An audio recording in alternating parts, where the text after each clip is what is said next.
तालुक्यातील दत्त मंदिर ते विश्रामगृह हा जो रस्ता आहे हा बरेच वर्षापासून असा रस्ता होता का नव्हता अशा परिस्थितीत आहे।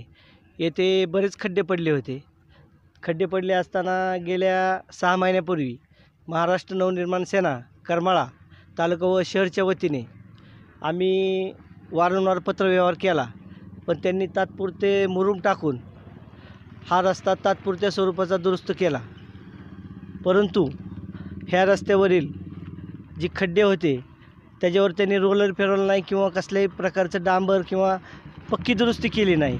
त्याच्यानंतर हा रस्ता आज पण आहे तसाच परत पुन्हा झालेला आहे आणि महाराष्ट्र नवनिर्माण सेनेच्या वतीनं आम्ही परवाच ह्या रस्त्यामध्ये जर रस्ता 10 दिवसाच्या आतमध्ये दुरुस्त न केल्यास त्याच्यामध्ये झाडं लावण्यात येतील असा इशारा मनसेच्या वतीनं तालुक्या व शहर याच्या वतीनं दिलेला आहे।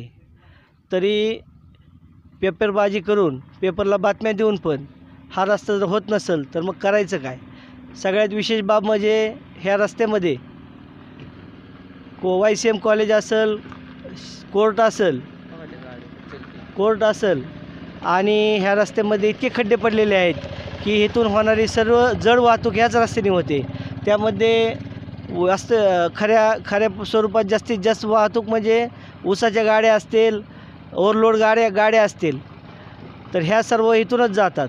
तर इथं विद्यार्थ्यांची कॉलेजची संख्या आणि इथं येणाऱ्या जाणाऱ्यांची रहदारी बघितली तर ऊसाच्या गाड्या जर पलटी झाल्या तर कोणाच्याही अंगावर कधीही पलटी होऊ शकतात।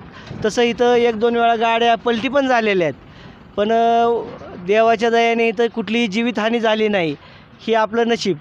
आणि सर्वात महत्त्वाची बाब म्हणजे दुर्दैवानं आपल्या करमाळा तालुक्यातलेच जिल्हा परिषदचे अध्यक्ष सध्या विद्यमान आहेत, तरीसुद्धा त्यांनी पण याकडे दुर्लक्ष केलेले आहे।